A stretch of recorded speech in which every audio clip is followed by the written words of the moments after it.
जब सुने के होई भोजपुरी गाना बस बजे के चाही गाना। सुना, हम तोरा से को बात बतावल चाहता नहीं। हमारे परिवार पर हमारे शादी कहीं और सेट कर दिले बा। हो सके तो हमरा के भुला जा। भुलाते जाई, लेकिन ये दिल के भुलावे खातिर कुछ ना कुछ तो करेंगे। प्लीज ऐसा कोनो काम मत कर, साथ हमके देखो।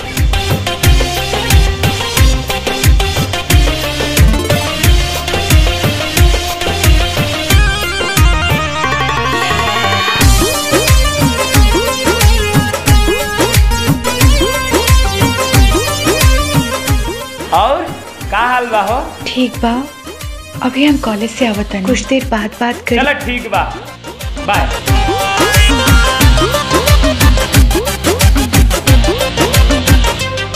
एगो दिलवे बा केने केने बाटी, डांट के करा के साटी।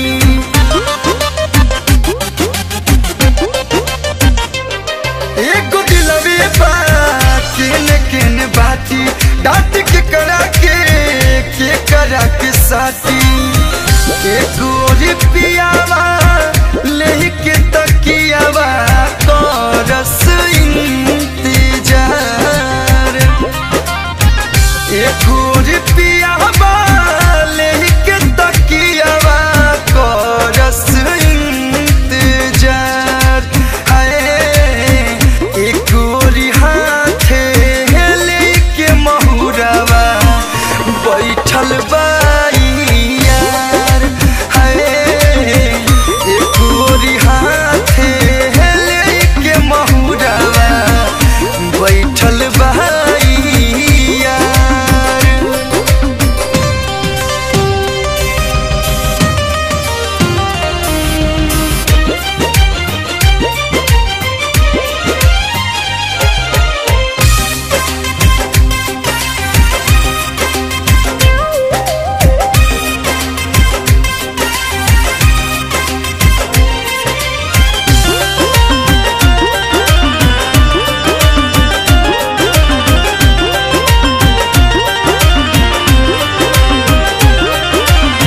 शादी वाला बात जब से चलताते गम में दीवाना रोजे गलताते।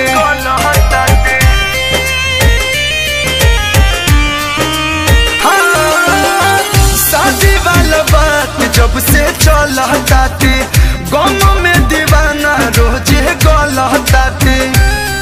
बने वाला बबल मुँह तो खुश होता, बाकी हमारो दर्द महसूस होता।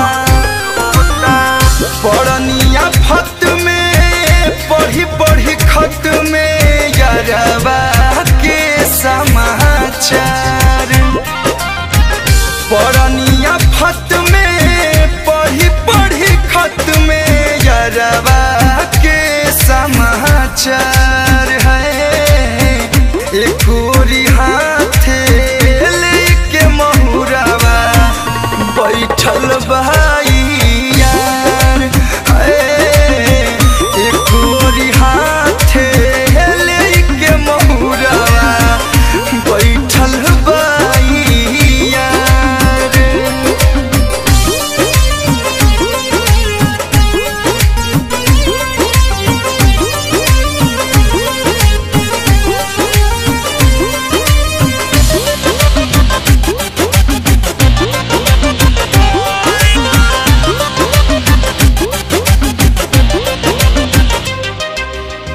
खिस में जे कलू कुछ कली है हो, हमारे पड़ोस लोग डाली है हो।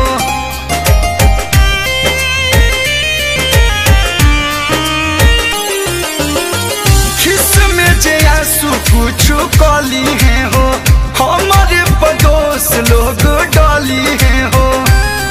जस जस दिनवा निया रहता हो, टेंशन हमारो बढ़ियाता हो। सोनू सुधा कर दिलवा लगा के कहीं हम बेकार। रोशन सूजित दिलवा लगा के कहीं